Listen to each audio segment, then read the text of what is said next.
Good morning students. Today we will study our chapter 3 atoms and molecules. Last two previous chapter में हमने matter के बारे में पढ़ा था. मैटर स्मॉलेस्ट पार्टिकल से मिलके बनता है, उनमें मास होता है, वॉल्यूम होता है, जनरली हमने ये सब पढ़ा था. आज हम पढ़ेंगे एटम्स एंड मॉलिक्यूल्स के बारे में.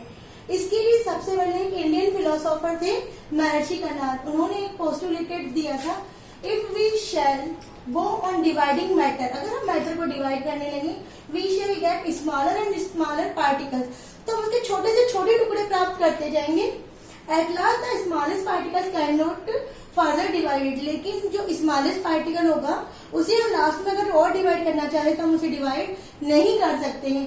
इट मीन्स लास्ट में डिवीजन इसका बंद हो जाएगा, लेकिन स्मॉलेस्ट पार्टिकल्स प्रेजेंट रहेगा. ये जो फिलोसफी थी वो किसने दी थी? महर्षि कर्नाड ने दी थी. और इसी फिलोसफी के आधार पर उन्होंने उस स्मॉलेस्ट कण को नाम दिया था परमाणु.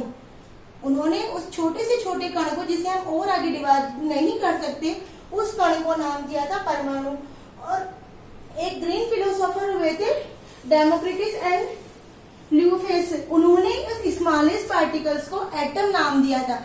एटम मीन्स में वही है, not divisible at last, last में से हम और डिवाइड नहीं कर सकते. इनके अकॉर्डिंग हमने एटम्स के रिलेटेड हमने कुछ लॉस आए हैं हमारे पास. लॉ ऑफ केमिकल कॉम्बिनेशंस, इन लॉ को देने वाले साइंटिस्ट थे Lavoisier and Joseph L Proust. इन्होंने ये लॉज दिए थे. इन लॉ के अंतर्गत टू लॉज आते हैं. Law of conservation of mass, इसके अंदर ये बताया गया है कि मास को हम ना ही तो प्रोड्यूस कर सकते हैं, ना ही से हम डिस्ट्रॉय कर सकते हैं. According to this law, mass can neither be created nor destroyed in a chemical reaction. अगर हम केमिकल रिएक्शन करते हैं तो हम मास को ना तो प्रोड्यूस कर सकते हैं, ना ही डिस्ट्रॉय कर सकते हैं. एक एग्जांपल लेते हैं, हमने A प्लस बी, ये हमारे रिएक्टेंट है, इनसे हमारा प्रोडक्ट बनेगा AB. सपोज हमने A रिएक्टेंट को 4 ग्राम लिया, B रिएक्टेंट को 6 ग्राम लिया, तो टोटल हमें यहाँ पे 10 ग्राम सब्सटेंस प्राप्त हो जाएगा. तो यहाँ पे जो मास था, इन दोनों का मास और ये जो हमारा प्रोडक्ट का मास सिमिलर है. ये प्रूव करता है कि मास को ना तो हम क्रिएट कर सकते हैं, ना डिस्ट्रॉय. इसको एक पर्टिकुलर एग्जांपल लेके देखें. यहाँ पे हाइड्रोजन प्लस ऑक्सीजन गैस को अगर हम रिएक्ट कराएंगे तो हमें वाटर मिलेगा. अब हमें पता है कि हाइड्रोजन का एटॉमिक नंबर 1 होता है, यहाँ पे इसके 4 नंबर है, इट मीन्स ये 4. और ऑक्सीजन का एटॉमिक मास 16 होता है, यहाँ पे 2 मॉलिक्यूल्स हैं इसके, इट मीन्स इसका वेट हो गया 32 प्लस 4 36 ग्राम. यानी हमने रिएक्टेंट लिया वो हमारा कितना था? 36 ग्राम.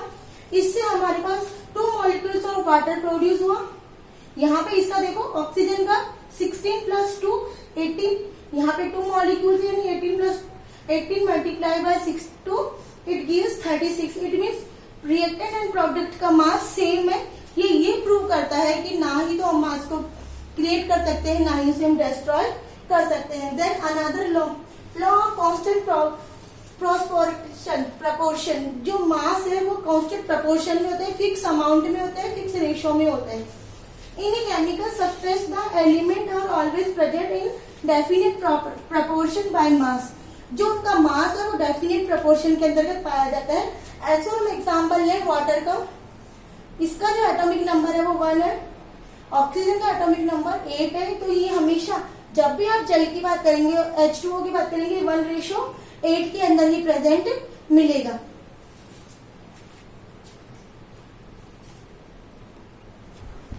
Limitations of law constant proportion law की कुछ लिमिटेशन थी. This law does not hold good is obtained by using different isotopes of the element. अगर हम एलिमेंट्स के डिफरेंट आइसोटॉप्स, इसमें उनका जो नंबर है एटॉमिक नंबर वो सेम है, उनमें प्रोटॉन न्यूट्रॉन्स का नंबर डिफरेंट हो, उन्हें हम आइसोटॉप्स बोलते हैं. तो ये उनके लिए प्रॉपर्ली यूज नहीं हो पा रहा था. इसके लिए सबसे बेस्ट जो थ्योरी आई वो थी जॉर्ज डाल्टन एटॉमिक थ्योरी. इस थ्योरी को सन इन 1808 के अंतर्गत जॉर्ज डाल्टन ने दिया था. ये इंग्लैंड से बिलोंग करते थे. इसके अंदर उन्होंने बताया कि all matter whether an element a compound और mixture is composed of small particles called atoms.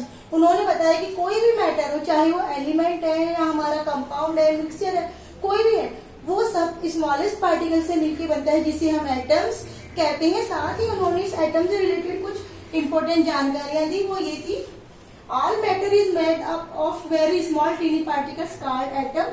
उन्होंने ये बताया कि सारे जो मैटर है वो स्मॉलेस्ट पार्टिकल से मिलके बनते हैं, जिन्हें हम एटम्स कहते हैं। Atoms are individual particles, atoms individual particles होते हैं। It means they can not created और डिस्ट्रॉयड, ना ही इन्हें हम नष्ट कर सकते हैं, ना ही हम इन्हें क्रिएट कर सकते हैं। Atom given indication in the mass and the chemical properties, जो इनके अंदर इंडिकेटर यानी कि प्रॉपर इनके अंदर मास और केमिकल प्रॉपर्टीज पाई जाती है। Atoms of different elements have different masses. जो एटम्स है डिफरेंट एलिमेंट्स के एटम्स के अंदर डिफरेंट मास होती है, यानी उनका वेट डिफरेंट होता है। अगर हम एटम्स को कंबाइन करें तो उनका जो स्मॉलेस्ट रेशियो है वो कंपाउंड बनाने में यूज होता है, ये रेशियो फॉर्म में यूज होता है। तो ये सब सारी बातें हमें जॉन डाल्टन ने बताई थी, जॉन डाल्टन थ्योरी के अंतर्गत। नेक्स्ट क्लास में हम what is atom, what is molecules, इन सब के बारे में स्टडी करेंगे।